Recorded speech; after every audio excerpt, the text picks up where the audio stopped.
جن پر دوسرے تو کیا اپنے اہل سنت کے بھی بہت سارے حضرات اعتراض کرتے ہیں، ان کی پالیسیوں پر اعتراض کرتے ہیں۔ آپ حضرت عثمان کی شہادت کے واقعے اور ان کے فضائل بیان کریں۔ آپ پر اقربا پروری اور استغفر اللہ منافقت کے الزام لگائے گئے ہیں۔ یہ جو حضرت عثمان پہ اعتراضات کرتے ہیں نا، اصل میں صحابہ کے خلاف بولنے کا یہ سلسلہ بر صغیر میں یہ 70s کے آس پاس شروع ہوا ہے۔ کچھ اسکالر پیدا ہوئے جڑے صحابہ کے خلاف اپنی زبانیں کھولیں، تو ان کا انداز بیان بڑا زبردست تھا، تحریر جو انداز تھا، تو لوگوں میں بالآخر پھر صحابہ کے خلاف زبانیں کھل گئیں اور یہ سلسلہ اب چل پڑا ہے پاکستان میں۔ ان کے بعد جو آئے ان کی زبانیں اور کھلیں، ان کے بعد جو آئے ان کی زبانیں اور کھلیں، تو یہ سارے ایک جیسے بدتمیز ہیں، سمجھ رہے ہو؟ حضرت عثمان رضی اللہ تعالی عنہ، دیکھو کسی سے صراحتاً گناہ ہوتا ہے اس کی کوئی تعویل نہیں ہو سکتی، وہ بالکل 2 اور 2 4 کی طرح ہوتا ہے۔ حضرت عثمان سے ایسا کوئی گناہ منقول نہیں ہے، اور غزوہ احد میں جو فرار ہوا تھا حضرت عثمان سے، وہ تو اور بھی بہت سارے بڑے بڑے صحابہ سے ہوا تھا، لیکن اس فرار کے بعد انہوں نے دوبارہ رجوع کیا، اس فرار کی تلافی کی، اور پھر قرآن میں ان کی توبہ نازل ہوئی کہ اللہ نے ان کی خطا کو معاف کر دیا ہے اور ان کو حوصلہ دیا اللہ نے۔ تو اس کے بعد بھی ان پہ اعتراض کرنا کہ غزوہ احد سے فرار ہوا تھا، یہ آپ گویا خدا سے آگے نکلنے کی کوشش کر رہے ہیں۔ پھر حضرت عثمان رضی اللہ تعالیٰ عنہ کی جو قربانیاں ہیں، نبی صلی اللہ علیہ وسلم کے 2 دفعہ داماد بنے ہیں، ایک بیٹی آپ نے دی، ان کے انتقال کے بعد دوسری بیٹی دی۔ آج کوئی ایسا کرتا ہے؟ آپ نے ایک داماد کو بیٹی دی، بیٹی کا انتقال ہو گیا تو کتنی بدگمانیاں پھیلتی ہیں، یار اس نے خیال نہیں کیا ہوگا، بیماری کا علاج نہیں کیا ہوگا۔ ہمارے نبی نے دوسری بیٹی دی، ان کا بھی انتقال ہوا، آپ نے فرمایا اور بھی بیٹی ہوتی تو میں عثمان کو دیتا۔ اس کے بعد خدا کی قسم جگرا چاہیے حضرت عثمان کے خلاف بولنے کے لیے۔ بہت ہی کوئی خاندانی نیچ ہوگا، کوئی خاندانی بدبخت ہوگا، کوئی خاندانی یوں سمجھے کہ اس کے نسب میں خلل ہوگا، جو اس فضیلت کے بعد کیا سیدنا عثمان کے خلاف ایک لفظ بولے۔ اور سنیں آپ، صلح حدیبیہ میں کیا ہوا ہے؟ یہ جو نبی صلی اللہ علیہ وسلم نے 1400 صحابہ سے موت پہ بیعت لی تھی، یہ کس کی خاطر لی تھی؟ عثمان کے خون کی کا بدلہ۔ دیکھو صلح حدیبیہ میں نبی جنگ کو ٹال رہے ہیں، نبی کیا کر رہے تھے؟ جنگ کو ٹال رہے تھے۔ کیوں؟ آپ سوچ رہے تھے ہم 1400 ہیں، سامنے ہزاروں ہیں۔ گراؤنڈ ریئلٹی یہ ہے کہ ہم اسباب کی دنیا میں ان سے لڑ نہیں سکتے، لہذا جنگ کو کیا کرو؟ ٹالو، اور ان سے معاہدے کرو مشرکین سے۔ یہی ہوا نا آخر میں، یہی ہوا نا آخر میں، تاکہ آپ کو دوسرے قبائل سے لڑنے کی فرصت ملے، دین کی تبلیغ کا موقع ملے۔ آپ نے اپنے خلاف شرطیں منظور کر کے عرب سے جنگ کو ٹالا ہے۔ لیکن اس صلح حدیبیہ سے پہلے کیا ہوا ہے؟ آپ صلی اللہ علیہ وسلم نے حضرت عثمان کو مکہ بھیجا سفیر بنا کے، افواہ پھیل گئی کہ حضرت عثمان کو شہید کر دیا گیا ہے۔ ہمارے نبی اتنے غضبناک ہوئے کہ تھوڑی دیر کے بعد جو آپ صلح کر رہے تھے تو آپ نے ان 1400 صحابہ سے موت پر بیعت لے لی کہ عثمان کے خون کا بدلہ ہم رائے گاں نہیں جانے دیں گے۔ اس سے آپ اندازہ لگاؤ ہمارے پیغمبر کا عثمان سے رشتہ کیا تھا کہ ان 14 سے موت پر بیعت کی کہ جب تک جسم میں خون ہے ہم ان سے لڑیں گے، عثمان کا خون رائے گاں نہیں جانے دیں گے۔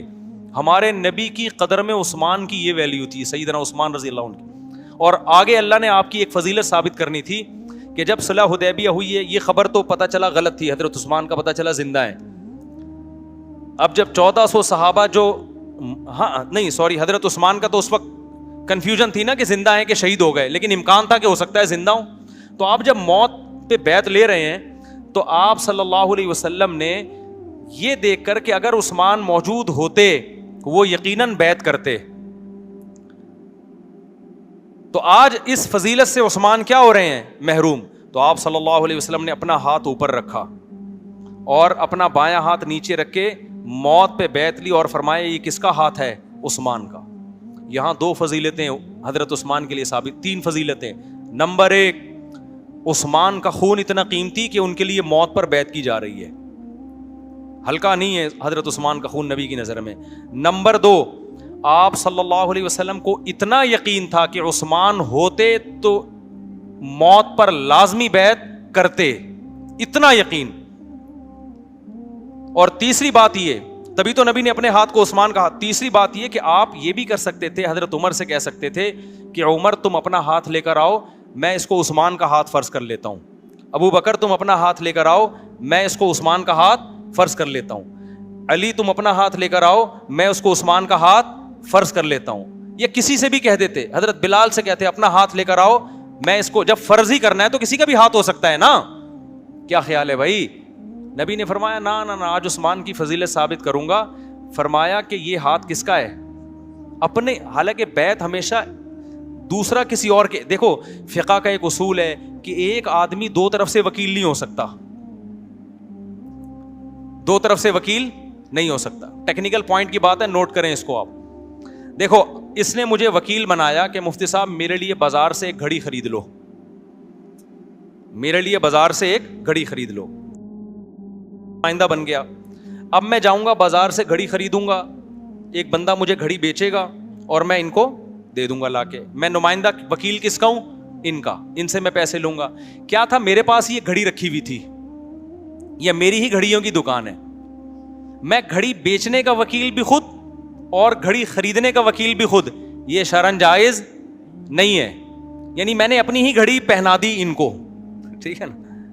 ایک آدمی دو طرف سے وکیل نہیں ہو سکتا معاملات میں, خرید و فروخت کے خاص طور پہ معاملات میں دو طرف سے وکیل نہیں ہو سکتا, کیونکہ خریدار بھی میں ہوں, سیلر بھی میں, بائر بھی میں. ایسا نہیں ہو سکتا. بائر کوئی اور ہوگا, سیلر کوئی اور ہوگا. جی اس میں دھوکا کا امکان ہے نا, کہ یہ کیا بات ہے کہ بھئی آپ خود ہی خرید رہے ہیں خود ہی بیچ رہے ہیں, یہ تو عجیب سی بات ہو گئی نا. یعنی میں اپنے آپ سے ہی طے کر رہا ہوں کہ یہ گھڑی میں وسیم بھائی کی طرف سے خرید رہا ہوں, اپنے ہی آپ سے. ایسا نہیں ہوتا. یہاں نبی صلی اللہ علیہ وسلم نے خلاف قیاس کام کیا ہے.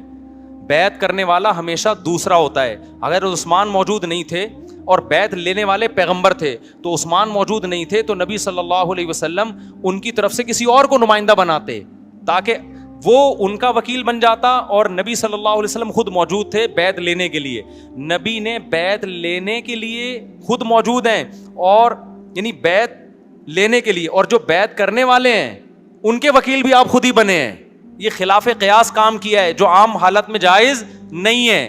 لیکن نبی صلی اللہ علیہ وسلم نے عثمان کی فضیلت کو ثابت کرنے کے لیے کہ میرے ہاتھ کے علاوہ میں کسی اور ہاتھ کو عثمان کا ہاتھ قرار نہیں دے سکتا, خلاف قیاس ہوگا تمہارے لیے, میرے لیے یہی عین قیاس ہے کہ اب کسی اور کا ہاتھ کو میں عثمان کا ہاتھ قرار نہیں دے سکتا.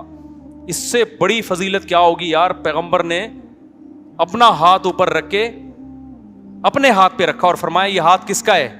عثمان کا ہاتھ ہے. تو میں سمجھتا ہوں اس کے بعد بھی کوئی سیدنا عثمان پہ طنز کرے تو وہ کسی نیچ نسل کا ہو سکتا ہے, سمجھ رہے ہو نا, اس کا اسلام سے کوئی تعلق نہیں ہو سکتا. تو اس کے بعد بھی اگر کوئی اور بہت زیادہ فضیلت ہے حضرت عثمان رضی اللہ تعالیٰ. عشرہ مبشرہ میں تیسرے نمبر پہ حضرت عثمان کا نبی نے ذکر کیا, اور حضرت عثمان کی قربانیاں آج بھی آپ کو مکہ مدینہ میں, سعودی عرب میں حضرت عثمان کے وقف کنویں ملیں گے آپ کو. اور کتنی فضیلت سیدنا عثمان رضی اللہ تعالیٰ عنہ کی.